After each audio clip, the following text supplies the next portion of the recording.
Hello everyone, my name is Weiwei and welcome to my channel about UX design and personal growth. As UX designers, we probably all heard about asking why is super important, except that it's a bit awkward to do it sometimes. Why do you need this feature? Why do you just click on that button? Why do you say that? Let's take a look at the best way to probe for the why. First, let's acknowledge that asking why does allow you to get to the core of the problem quickly. For example, let's say a big manufacturing firm comes to me and asks me to design an application to track the locations of all their fire extinguishers. I may straight away assume that it's a simple map function where I just map out all their equipment. But as I ask them about why they need to build such an app, is it for people to quickly navigate to the fire extinguishers or for other reasons? It turns out that it's more for tracking and maintenance purposes because the fire extinguishers needs to be replaced every few years. And as a big plant, they have hundreds of this and needs to be monitored closely. So then you'd realize that instead of a map, the app will probably be better off starting off with a dashboard showing how many fire extinguishers will expire in the next month, next 3 months, and also which part of the plant they belong to. This is just a simple example, but it shows you how asking why will shape the product design way better.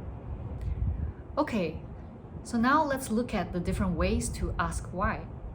Because I have to admit, in a lot of contexts, asking a series of straight whys will sound a bit interrogative or make you sound like an inquisitive 5-year-old.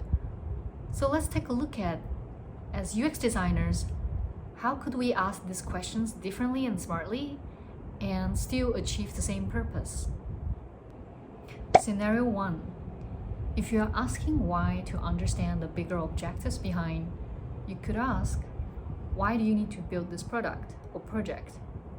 But you could also ask, what does success mean for this project? If this project is a success, what changes would it bring? Or conversely, if you don't have this, what is going to happen?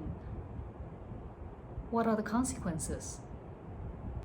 Number 2, if you're trying to clarify a statement or opinion, you could ask, why do you say that? But you could also ask, what makes you feel that way? What leads you to say that? Or can you share more? This last question is a very useful follow-up in almost any context to allow you to go one step further. Scenario 3. To clarify why someone wants to make a certain decision or ask for a certain feature, you can ask, why do you want to do that or want to have that feature? But you could also ask, what are some considerations for you to make that choice? Can you share more about your thinking behind? And also, what outcome or changes would it bring? So you can see that in order to get to the deeper layer, there are many ways to ask why, and it can often give you richer information and a better understanding. What are some of your best questions to get to the bottom of things? I'd love to hear your thoughts on that. So please share in the comments and subscribe to my channel.